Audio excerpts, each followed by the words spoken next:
आज हम लोग क्लास 9 का चैप्टर वर्क एनर्जी पावर में आज देखेंगे पोटेंशियल एनर्जी। पोटेंशियल एनर्जी क्या होता है? तो हम लोग इसके पहले वाले टॉपिक में क्या देखा था? इसके पहले हम लोग देखे थे kinetic energy.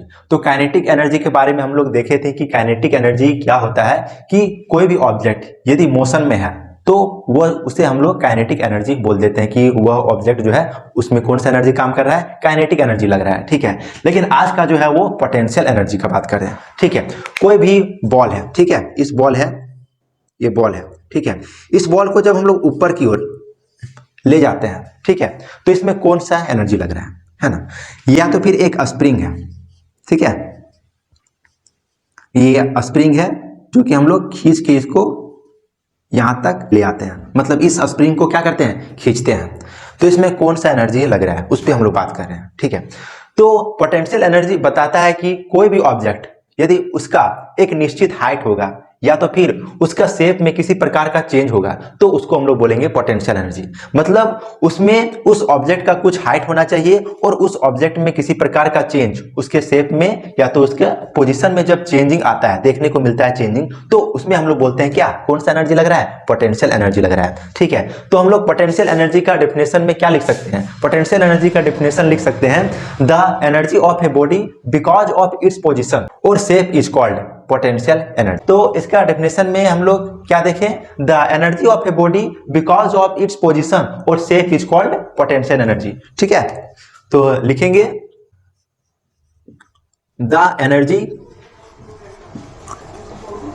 Of a body because of its position, height और shape is called potential energy. ठीक है, मतलब इसमें हम लोग देख रहे हैं उस ऑब्जेक्ट का वह एनर्जी, यदि वह ऑब्जेक्ट यदि किसी निश्चित हाइट पे है ना, और यदि उसका शेप में किसी प्रकार का चेंजिंग देखने को मिलता है तो उसमें कौन सा एनर्जी लग रहा है, पोटेंशियल एनर्जी लग रहा है। ठीक है, तो इसके एग्जांपल में हम लोग क्या क्या लिख सकते हैं? इसके एग्जांपल में बोल सकते हैं एक रबर, यदि हम लोग उसको खींचते हैं तो उसमें कौन सा एनर्जी लग रहा है, पोटेंशियल एनर्जी लग रहा है, क्योंकि उसमें शेप में चेंजिंग देखने को मिल रहा है। ठीक है, a water store in a dam, यदि वाटर यदि स्टोर है डैम में तो यदि हम लोग बोल सकते हैं उसमें भी क्या, पोटेंशियल एनर्जी लग रहा है। ठीक है, और यदि पत्थर को यदि एक निश्चित हाइट पे है तो उसमें भी कौन सा एनर्जी लग रहा है, पोटेंशियल एनर्जी लग रहा है। तो लिख सकते हैं क्या एग्जांपल में, a stone on the top, ठीक है, water stored in a dam, है ना, और ए स्ट्रेच रबर बैंड, ए स्ट्रेच रबर, ये सब हो गया, एग्जांपल हो गया पोटेंशियल एनर्जी। ठीक है, a stone on the top, ठीक है, एक स्टोन है यदि टॉप पे है तो उसमें भी क्या पोटेंशियल एनर्जी लग रहा है। एक water store in a dam, यदि एक डैम में यदि वाटर को स्टोर करके रखे हुए हैं तो उसमें भी कुछ ऊंचाई पर वो वाटर होता है जिसकी वजह से उसमें भी क्या लग रहा है, पोटेंशियल एनर्जी लग रहा है। ए स्ट्रेच रबर बैंड, यदि उस रबर को यदि हम लोग स्ट्रेच करते हैं तो उसमें भी कौन सा एनर्जी लग रहा है, पोटेंशियल एनर्जी लग रहा है। ठीक है, अब इसका डेरिवेशन को सॉल्व करेंगे। ठीक है, तो पोटेंशियल एनर्जी का फॉर्मूला क्या होता है उसको हम लोग जानते हैं क्या, mgh होता है। तो mgh आखिर कैसे आया, क्या होता है, तो हम लोग इसमें निकालेंगे इसका डेरिवेशन।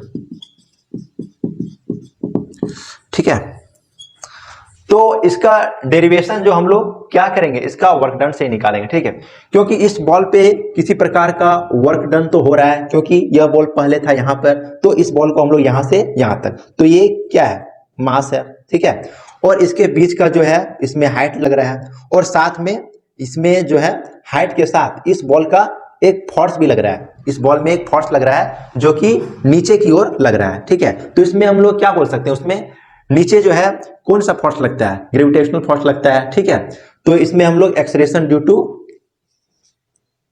ग्रेविटी जो कि नीचे की तरफ काम कर रहा है। ठीक है, तो इसमें तीन तरह का आ गया, एम, जी और एच। तो हम लोग इसको निकालेंगे क्या, पोटेंशियल एनर्जी, हम लोग वर्क डन, क्योंकि इसमें वर्क डन हो रहा है। तो वर्क डन का फॉर्मूला क्या होता है, वर्क डन का होता है फोर्स इनटू डिस्प्लेसमेंट। ठीक है, फोर्स इनटू डिस्प्लेसमेंट। और फोर्स का हम लोग जानते हैं कि जो फोर्स होता है वह मास इनटू एक्सेलरेशन होता है, तो फोर्स की जगह पे हम लोग मास इनटू एक्सेलरेशन लिख देंगे, ठीक है।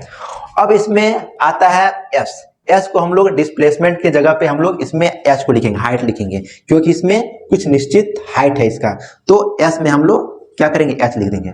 अब इसमें देखिए एक्सेलरेशन, एक्सेलरेशन आ गया है, तो एक्सेलरेशन इसमें एक्सेलरेशन ड्यू टू ग्रेविटी इसमें है, तो एक्सेलरेशन ड्यू टू ग्रेविटी को हम लोग किस चीज से डिनोट करते हैं, उसको हम लोग जी से डिनोट करते हैं, मतलब mgh, ठीक है, जो कि स्मॉल जी का मान जो होता है 9.8 मीटर पर सेकेंड स्क्वायर होता है, ठीक है। तो इसमें हम लोग वर्क डन के जगह पे हम लोग लिखेंगे क्या, पोटेंशियल एनर्जी, क्योंकि इसमें वर्क डन के बराबर हो रहा है किसका, पोटेंशियल एनर्जी के बराबर हो रहा है, तो हम लोग लिख सकते हैं potential energy equal to mgh।